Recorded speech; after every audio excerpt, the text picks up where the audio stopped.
Fazendo uma reflexão com vocês de algo que veio ao meu coração. Eu quero que coloque na tela, por favor, o Evangelho de João, no capítulo 7, no verso de número 46. Alguns homens foram prender Jesus e eles estão voltando desta missão. E como eles voltam de mãos vazias, eles foram designados a prenderem Jesus, e eles voltam sem Jesus. Bota o verso 45, que fica mais fácil de todos entenderem. E os servidores foram ter com os principais dos sacerdotes e fariseus, e eles lhes perguntaram: por que o não trouxeste? Verso 46, responderam os servidores: nunca homem algum falou assim como este homem. Feche seus olhos. Senhor nosso Deus e Pai, em nome de Jesus, eis aqui a tua palavra. Continua falando conosco. Usa-me como um canal de bênção nesta hora, em nome de Jesus. Você pode dizer amém? Amém. Preste atenção na frase que foi dita pelos homens que receberam a missão de prender Jesus. Depois você pode observar, eles vão até onde Jesus está, se posicionam em lugares estratégicos. Jesus está falando a uma multidão. Eles não querem prendê-lo naquele momento, sabe que aquilo iria gerar uma grande confusão. Então eles precisam aguardar o momento oportuno para prender Jesus. Eles precisam esperar que uma oportunidade apareça, que uma brecha se abra naquele ambiente. Porém, quando eles vão fazer isso, algo começa a acontecer. Se eles precisam esperar Jesus falar, automaticamente isso significa que eles vão ter que ouvir o que ele está dizendo. E quando eles começam a ouvir, o interesse de prendê-lo começa a não existir. Quando eles começam a ouvi-lo, eles começam a raciocinar e ver que a missão cuja qual eles foram enviados não faz sentido. Eles terminam de ouvir, a oportunidade de prender Jesus aparece, porém eles não cumprem a missão.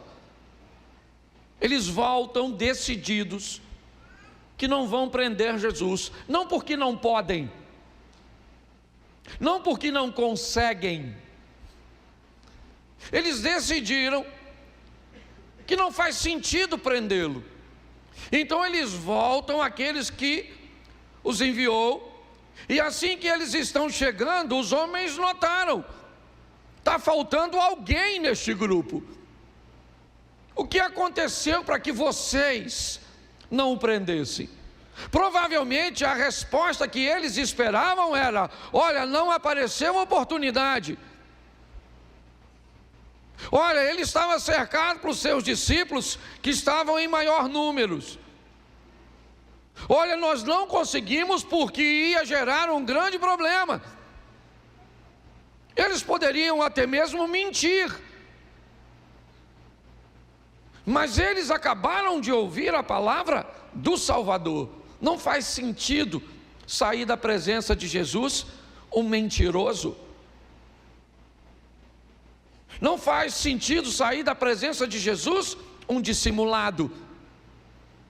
Então eles dizem: olha, para falar a verdade, nós não o trouxemos, porque nunca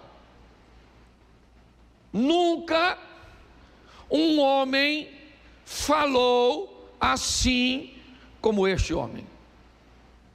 Preste atenção que eles não estão dizendo: nunca nós ouvimos alguém dizer o que ele disse. Não foi isso. O que eles estão dizendo é que a maneira que Jesus falava, e não o conteúdo. O conteúdo era até mais rigoroso. O conteúdo até cobrava mais. Ele anda dizendo que adultério, que no Velho Testamento era a consumação do ato, agora é simplesmente a cobiça.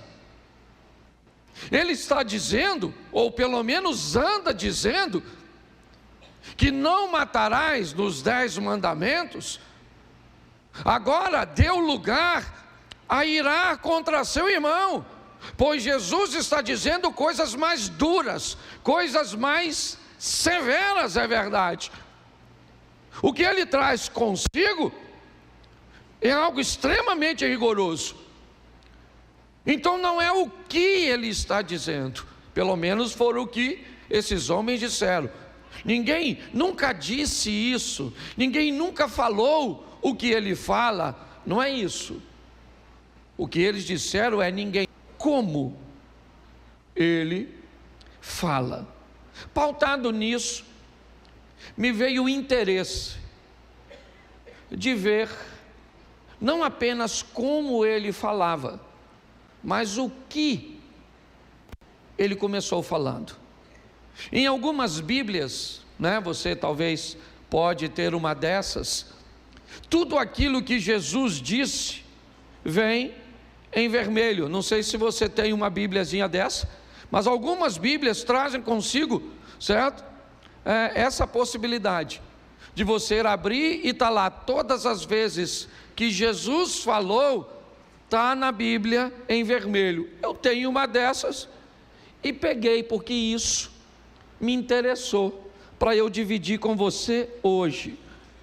O que ele falava? Quais foram suas primeiras frases nos 4 evangelhos? E como ele se dirigia a partir daí, falando a respeito de si mesmo e na situação que enfrentava. É muito comum nós usarmos os textos que Jesus está falando, quando ele está repreendendo o demônio, quando ele está liberando perdão, quando ele está curando e libertando pessoas. Mas eu não quero usar nenhum desses textos hoje. Eu quero te mostrar as frases que ele disse e o que ele estava tentando dizer quando proferiu essas frases. Eu acho que vale a pena nós voltarmos para casa hoje com esse conteúdo. Eu separei aqui Mateus, Marcos, Lucas e João, tudo o que ele disse, certo? Pela primeira vez nesses evangelhos, mas eu não vou usar essa ordem. Eu vou usar o que ele disse quando tinha 12 anos de idade. De tudo que foi escrito, de toda a fala de Jesus na Bíblia, a primeira que aparece, ele tem 12 anos de idade. Ou seja, a primeira vez que a Bíblia relatou algo que Jesus está dizendo, certo? Ele tinha 12 anos de idade, e o texto está em Lucas, capítulo 2, verso 49. Dá uma olhadinha no que ele fala pela primeira vez a nível de registro bíblico. E ele lhes disse: por que é que me procuráveis? Não sabeis que me convém tratar dos negócios de meu? Bota os 50. E ele não compreenderam as palavras que lhe dizia. Verso 51. E desceu com eles, foi para Nazaré e era-lhes sujeito. Preste atenção em mim aqui. Jesus havia ido para a festa da Páscoa. A festa encerrou. Ele está agora com toda, ou como a maioria das pessoas, retornando para as suas cidades. Seus pais vão voltar para Nazaré, Mas, depois de um dia de caminhada, José encontrando com Maria, assim que saiu de Jerusalém, eles descobrem algo: Jesus não está com eles. Jesus não está entre os meninos, Jesus não está entre os homens, Jesus não está entre as mulheres. Eles não conseguem achar Jesus naquele ambiente. Eles sabem que saíram de Jerusalém esperando que Jesus fosse com eles. Essa história daria para aplicar de diversas formas. Muitas vezes o culto termina e nós vamos embora e Jesus fica na igreja. Às vezes pensamos que Ele vai conosco, mas não temos o cuidado de observar se o estamos levando.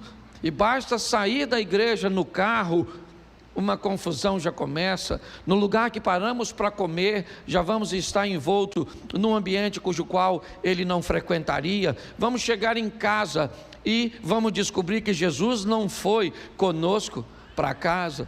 Mas não é isso que eu quero me atentar hoje.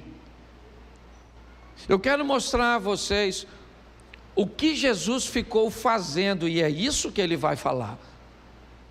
Depois de 3 dias procurando, eles acham Jesus no templo, conversando com os doutores. Então Maria o aborda, falando da preocupação. Depois você lê. E Jesus diz para ela o seguinte: por que vocês estão estranhando o quê? Qual é o motivo de vocês estranharem? Eu estou aqui obedecendo à vontade, ou fazendo a vontade, ou tratando dos negócios de meu Pai. Eu queria que você atentasse para 2 coisas nesse texto. Primeiro, Jesus está deixando claro que sabe sua missão e que reconhece a autoridade do Pai. Eu vou te mostrar isso de uma forma mais enfática. Reconhecimento de autoridade. Jesus está diante de 2 autoridades: seu pai e a sua mãe terrena, e Deus. Nesses 2 ambientes Ele vai nos mostrar isso. Primeiro, Ele está dizendo: mais importa obedecer a Deus do que aos homens. É isso que Ele está dizendo, em outras palavras, uma mesma frase dita pelo apóstolo Pedro.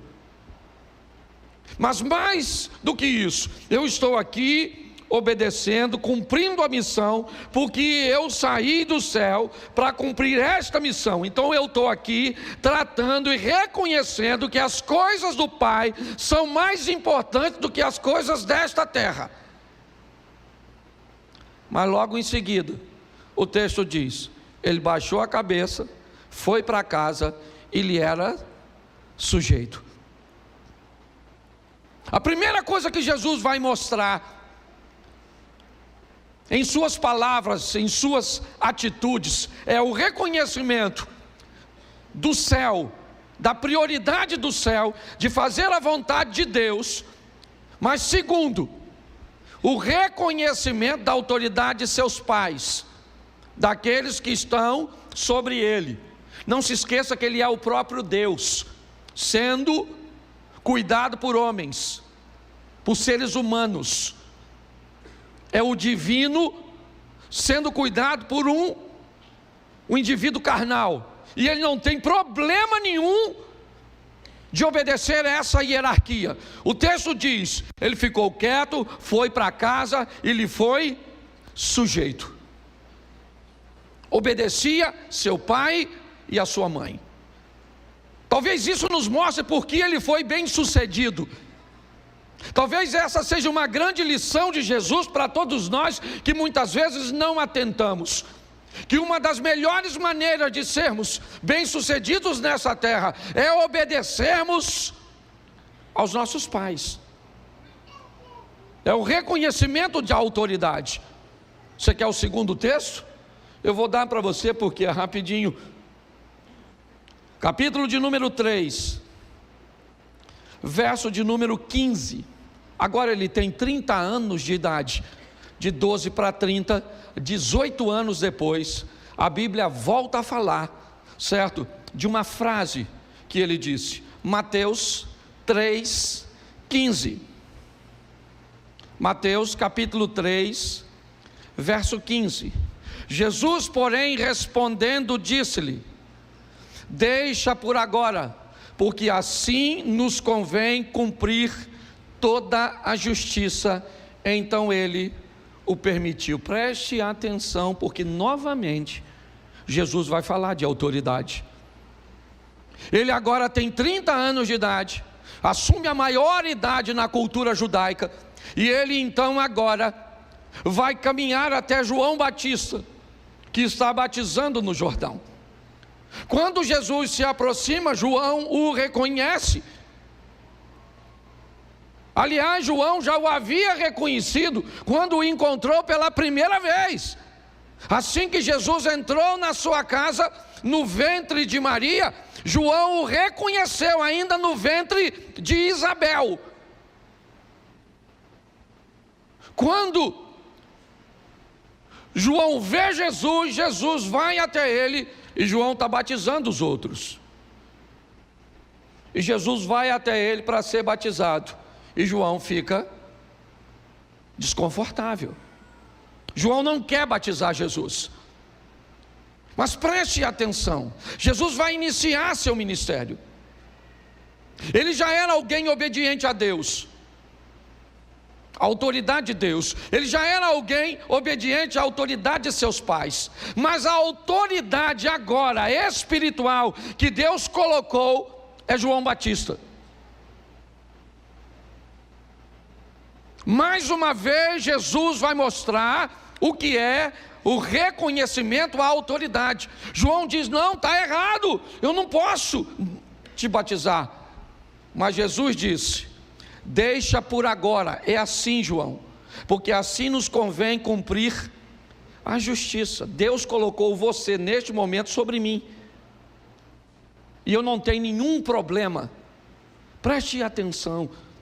Hoje nós temos uma dificuldade tão grande de reconhecimento de autoridade.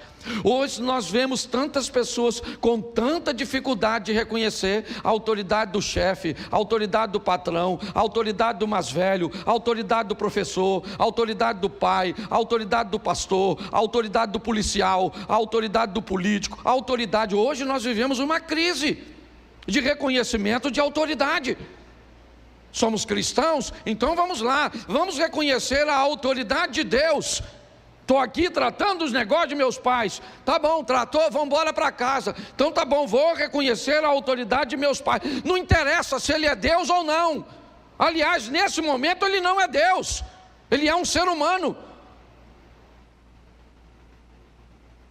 E o que ele está nos mostrando com suas falas iniciais é que não havia nenhum desconforto nele em ser submisso a uma autoridade que está acima dele, fosse ela seus pais, fosse ela César, quem fosse. Jesus nunca teve problema, porque ele sabia quem ele era, e obedecer a alguém nunca o fez sentir menos de quem na realidade ele é. Hoje uma mulher não consegue ser submissa a um homem, um marido não consegue ouvir uma mulher que pode ser uma autoridade na vida dele ou do marido, porque a Bíblia, ou melhor, a vida aproxima pessoas diferentes, que são fortes em áreas diferentes. Então em algumas áreas sua mulher será uma autoridade muito maior do que você, e por que não ouvi-la? Talvez em algumas áreas seu filho se torne, por exemplo, numa área, por exemplo, da... Como é que eu vou? Me ajude aí. Tecnologia. Certo? Às vezes seu filho tem 10 anos e é uma autoridade que tu não troca nem o som do celular. Certo? Mas as pessoas têm uma dificuldade, meu irmão, de reconhecer a autoridade. Jesus não tinha. Era para estar debaixo do Zé, mas estou aqui, estou obedecendo a Deus, estou obedecendo a César. Eu estou obedecendo ao que Deus criou. Estava aqui, certo? Que era, não precisa ficar, pode deixar, tá certo? Mas eu queria que você entendesse como ele começa falando. As primeiras frases de Jesus registradas na Bíblia têm por tema autoridade. Duas coisas que ele também vai dizer. Sua primeira frase em Marcos é Marcos 1,15. Eu acho que vale a pena também. Marcos 1,15. Vamos lá? E dizendo: o tempo está cumprido, o reino de Deus está, arrependei-vos e crede no... Preste atenção. O Evangelho de Marcos, Jesus está escrevendo a igreja que estava se formando em Roma, ou seja, seu propósito é escrever aos romanos. Esse é o primeiro evangelho a ser escrito. Pastor, se o primeiro evangelho é Marcos, por que Mateus vem primeiro na colocação e na formação do Novo Testamento? Porque Mateus escreve para os judeus, citando a linhagem, o sacerdócio de Jesus, e por isso Mateus vem primeiro. Já Lucas escreve para os gregos, já João escreve para todos os crentes que já tiveram um primeiro encontro com Jesus, que é através do Evangelho de Marcos, de Mateus ou de Lucas. É só para esclarecimento, que isso aqui não vai te acrescentar nada agora. Mas preste atenção no que Jesus está dizendo em Marcos. Ele diz duas coisas: arrependimento e fé. A diferença entre arrependimento e remorso é que o arrependimento sempre vem acompanhado de conversão, remorso não. Eu quero colocar a palavra arrependimento. Jesus está dizendo em Marcos duas coisas, certo? Ele está dizendo para uma igreja que está em Roma. Então ele diz: vocês vão precisar de duas coisas: arrependimento e fé. Ele está falando de sua missão. Note, eu vim cuidar das coisas, dos negócios de meu pai. Estou debaixo da autoridade dele. Estou debaixo da autoridade de meus pais. Fui criado por José e por Maria. Estou debaixo da autoridade de João, porque ele é o anjo, aquele que irá preparar o caminho. Então ele está tudo certinho. Ele está buscando fazer tudo direitinho. E agora o que ele está dizendo é: eu preciso, com aquilo que eu vou fazer, para que eu consiga alcançar vocês, que vocês se arrependam e tenham fé. Porque senão a missão não vai ser cumprida. Quer o próximo texto? Vamos a João. Primeira fala de Jesus no Evangelho de João é João 1,38. E Jesus, voltando-se e vendo que eles o seguiam, disse-lhe: lê para mim. Disse-lhes o quê?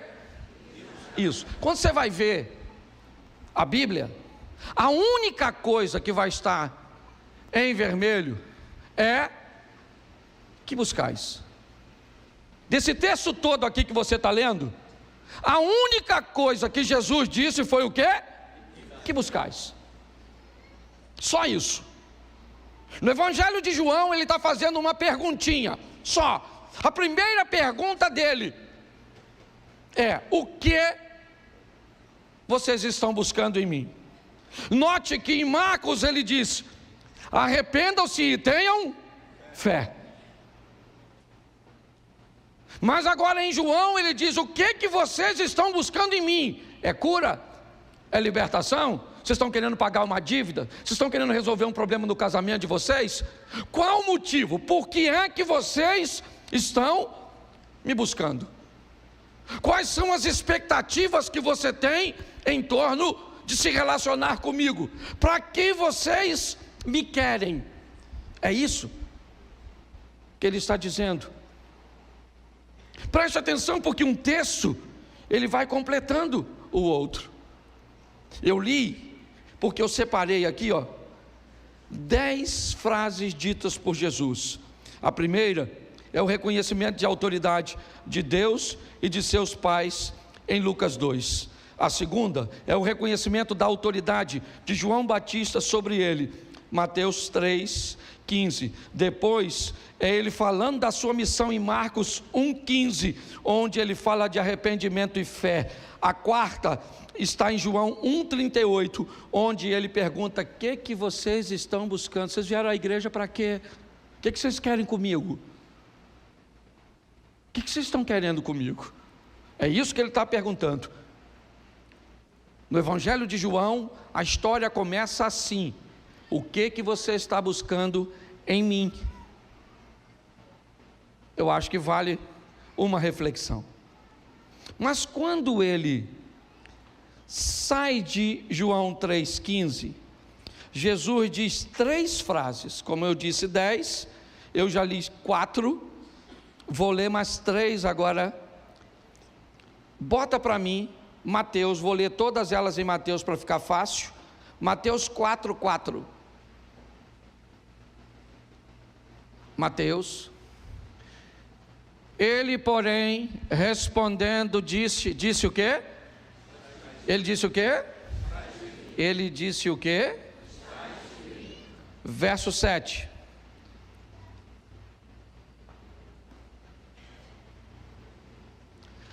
Disse-lhe Jesus também: está? Ok. Verso de número 10. Põe o 10, por favor.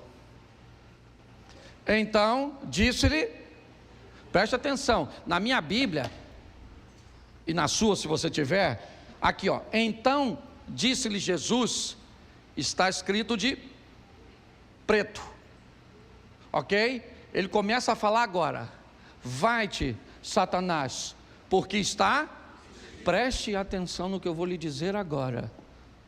As primeiras frases ditas por Jesus refere-se a reconhecimento de autoridade. A segunda frase de Jesus, que eu citei para você, fala de sua missão e do que é necessário. Mas agora Jesus vai falar algo muito importante. 3 vezes ele diz: está escrito, está escrito, está escrito. Primeiro ele me mostra autoridade, mas agora ele me mostra conhecimento.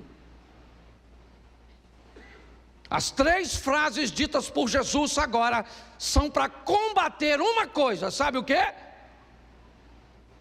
A Bíblia. As 3 frases que Jesus está usando da Bíblia é para combater a própria Bíblia. Ué, pastor, você ficou louco? Não.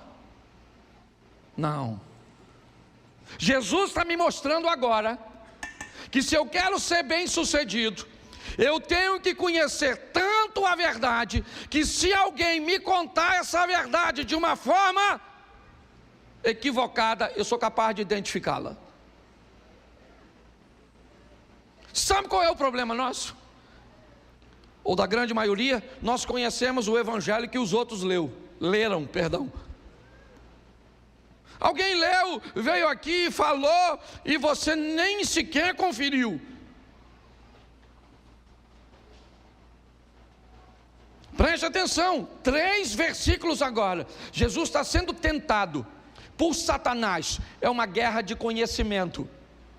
Os 2 conhecem muito a Bíblia, sim ou não? A diferença é que um conhece e o outro é. E aí eu pergunto a você: está lá Jesus e Satanás no deserto, sim ou não? Sim ou não? Isso. Satanás é um ser humano ou ele é um espírito? Ser humano ou espírito?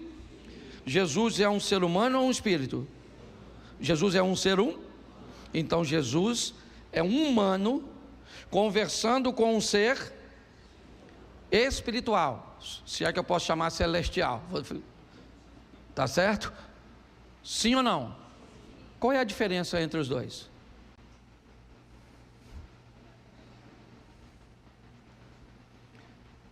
é que Jesus não pode acessar o mundo espiritual para responder.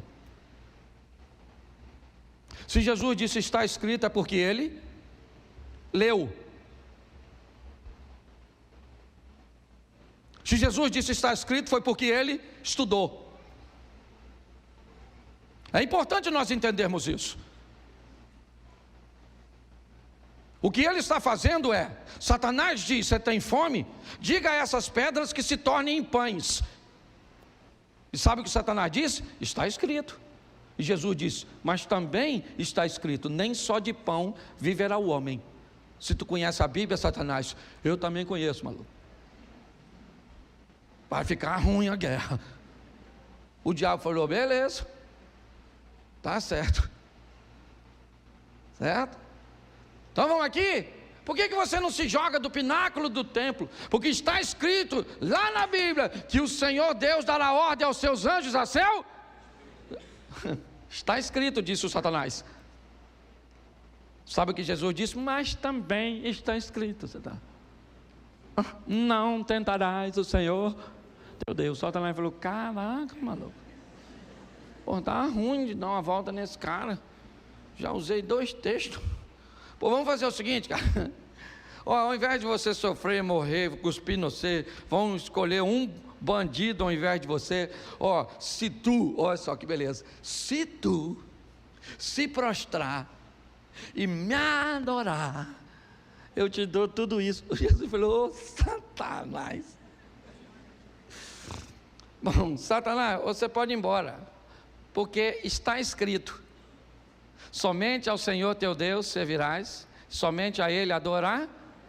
Presta atenção, o diabo falou quantos versículos bíblicos? Quantos versículos bíblicos? Jesus falou?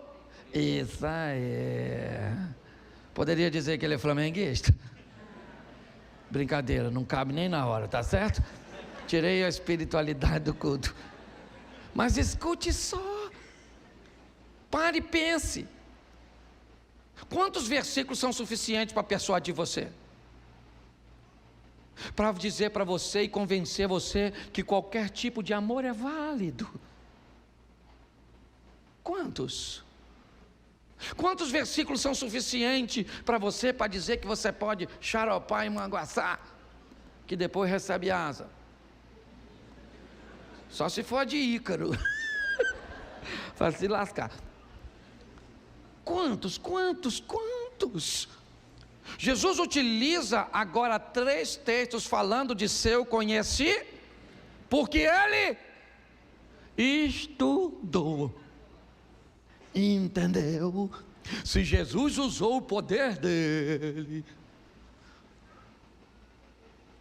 para entender as Escrituras, se ele usou um texto que não estudou, deixa eu explicar uma coisa para você, não é justo.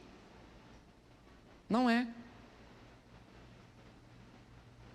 É importante nós entendermos isso aqui. 2 coisas eu já te mostrei até agora. Primeira foi reconhecimento de autor e segundo, conhecimento da palavra. Você sabe o que é de Bíblia? Nossa, pastor, vou falar mesmo. Não lê nada. Hoje já viu 50 mensagens no WhatsApp. Já consultou o Instagram? Eu falo porque eu também consultei. Não sou diferente de você não, só que eu também li. Outro dia uma pessoa falou comigo assim, pastor, olha só, se você tomar um copo de guaraná, você tem que tomar 5 de água para desfazer o guaraná. Eu gostei. Falei, se eu ler uma mensagem na internet, leio 3 versículos e tiro o efeito. Para cada mensagem lida no WhatsApp, você lê 3 versículos, até reduzir, ó. Era para fazer 5 copos, mas o evangelho é tão bom que dá para reduzir para 3. Então você faz o seguinte, carrega a Bíblia contigo e o celular, ou o celular na Bíblia, tá certo? Ou a mensagem, conhecereis a verdade e a verdade vos, mais 3 versículos e eu termino. João 10, 18. João 10, verso 18. Ninguém me atira de mim, mas eu de mim mesmo a dou. Tenho poder para a dar e poder para tornar a tomá-la. Esse mandamento recebi do meu. Presta atenção, porque o terceiro assunto de Jesus é controle. O primeiro é autoridade, o segundo é conhecimento e o terceiro é controle. O primeiro é autoridade, o segundo é conhecimento, o terceiro é controle. Jesus está mostrando que com o reconhecimento de autoridade, conhecimento e controle, eu vou vencer. Ele diz: eu venci. Venci por reconhecer a autoridade de Deus, da minha família ou dos meus responsáveis e das autoridades que estavam sobre mim. Eu venci por quê? Porque conheci a verdade, porque conheci a Bíblia para combater. E agora ele me mostra o que ele está dizendo. Ele está pronto para morrer. E ele está dizendo: palhaçada é essa, ô discípulo? Conversa é essa, rapaz? Ninguém tira a minha vida, sou eu que dou. Eu estou no controle desse negócio todo aqui, rapaz. Para com essa palhaçada. Porque eu imagino os discípulos tudo de... Calma, gente. Estou entregando e já eu tomo de volta. E aí eu vou voltar aqui num corpo ressurreto, ninguém me mata mais. Controle. João 19, 11. Põe aí, 19, 11, irmão. Isso. Respondeu Jesus. O que ele está dizendo?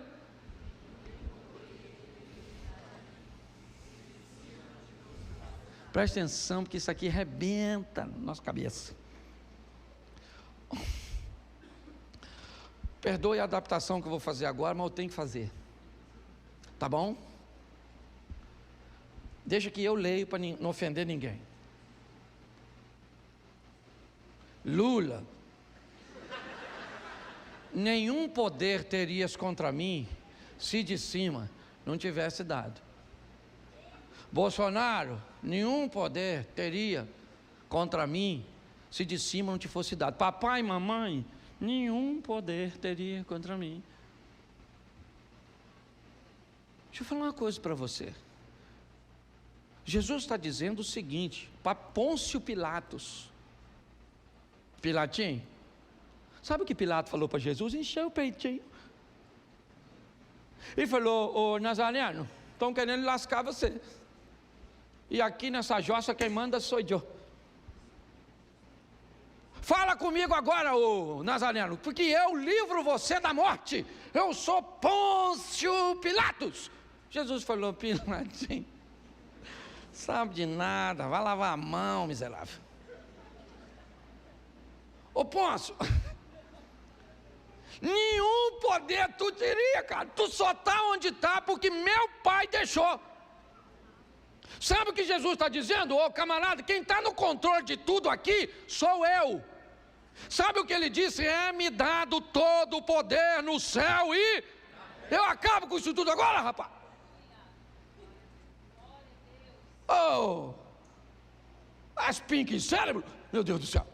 Querendo dominar o mundo? Jesus está dizendo: eu faço o que eu quiser. Ninguém. Agora, deixa eu te dar uma notícia agora ruim também, que hoje eu vim para dar umas notícias ruins. Você sabe por que tem gente ruim no poder? E Deus permite que elas estejam lá? Porque alguém tem que estar. Alguém tem que estar no poder, sim ou não? Você quer? Então não reclama de quem está. Entendeu? Tem lugar que não era para o outro estar lá, era para tu. Mas tu não quer estudar, tu não quer trabalhar, tu não quer se dispor, tu não quer fazer nada.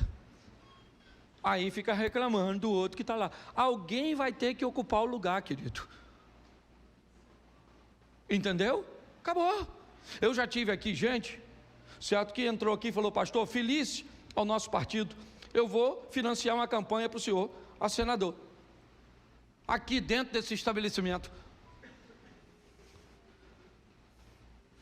Eu olhei para ele e falei: querido, você acha que eu sou pastor, eu sou sacerdote, eu sou político? Ele me olhou assim meio sem graça, falou: eu acho que o senhor é sacerdote. Falei: então vamos tomar um café. Então eu posso reclamar do senador? O Rio de Janeiro está lá representado por Romário, porque nós estamos precisando de uns gols no Senado. Mas por que você acha que ele ganhou para senador? Porque jogou nos 3 grandes do Rio e construiu um nome, sim ou não? Então, eu não reclamo, só oro: Senhor, essa dele bateu na trave. Não é verdade? Eu oro, porque você está rindo, mas o assunto é sério. O que Jesus está mostrando aqui é o seguinte: eu estou no controle. Ele disse a Pôncio Pilatos: ninguém, certo? Ou nenhum poder terias contra mim se de cima te não fosse isso aí. E aí? Seu pai não teria poder nenhum, você teria nascido em outro canto. Aliás, você nem teria nascido se você não gosta do seu pai e da sua mãe. Botaram você numa chocadeira assim e você nascia naturalmente, do nada. Ninguém. Mas você só vai conseguir entender isso quando você reconhecer a sua identidade de fato. O último texto que eu vou usar aqui é o último texto dito por Jesus, certo? No Evangelho de Marcos, capítulo 16, verso 16. Ele já está indo embora, certo? Preste atenção no que ele diz: quem crer e for, será, mas quem não, será. Verso 17: e estes sinais seguirão aos que em meu nome falarão novas. Vamos lá, bota o 18: pegarão nas serpentes, certo? E se alguma coisa, e se beberem alguma coisa mortífera, não lhes farás dano, e imporão as mãos sobre os enfermos e os... Verso seguinte: ora, o Senhor, depois de ter falado, foi recebido ao céu, assentou-se e está esperando para encontrar comigo e com você. 3 coisas eu quero que você guarde na sua mente. A primeira delas aqui: reconheça a autoridade. A segunda: tenha conhecimento da palavra. A terceira: assuma o controle. Pare de deixar as coisas que estão ao seu redor te controlar. Quando você tiver reconhecimento de autoridade, conhecimento e controle, você vai descobrir que a sua vida vai ser um sucesso, como a de Jesus também foi. Eu queria que você ficasse de pé. Eu quero orar. Você quer hoje voltar para Jesus? Atrás daquela câmera ali tem uma sala, vai ter gente para te receber. Pastor, eu não quero voltar hoje, mas eu quero receber uma oração. Vai ter alguém lá. Pastor, eu gostaria de saber informação sobre os outros eventos da igreja, porque eu estou vindo aqui, não sou membro ainda, estou apenas interessado em conhecer vocês mais de perto. Lá vai ter pessoas para te informar. Então, atrás daquela câmera ali tem uma salinha com as cadeiras vermelhas. Dê uma passadinha lá, tá bom? Eu quero pedir a vocês: continue orando pelo nosso estacionamento, ok? No dia 1º de julho nós vamos entregar o nosso estacionamento lá, mas o nosso estacionamento aqui, que agora vai ser na primeira ruazinha, tá certo? Aqui, ele veio aí 3 vezes o tamanho do de lá. Então, provavelmente nós vamos conseguir colocar todos os nossos carros, e ninguém não vai precisar nem colocar carro mais na rua, com Ou seja, Deus está sempre no controle. Ok? Que fique claro que não houve nenhum dolo, certo? Da parte do proprietário do atual estacionamento. Foram pessoas extremamente generosas. O senhor que nos alugou o imóvel, ele já faleceu, ok? O seu Joaquim, um cara fantástico, um senhor extraordinário, há quase 100 anos, né, Zia? 97 anos ele faleceu e nos abençoou muito. Hoje seus filhos também nos abençoam, então não há nada nosso a falar, certo? Deus só estava querendo nos dar um estacionamento maior, então ele fechou uma porta aqui para abrir outra ali. Se tudo der certo, vocês vão ver que porta, não foi nem porta. Deixa eu ficar quieto, que senão, certo? Agora vá para casa, ok? Para reconhecer a autoridade. Seu pai falou, baixa a cabeça. Sua mulher falou, obedeça. Tá certo? Reconhecimento de autoridade. Tá joia? Feche seus olhos. Feche seus olhos.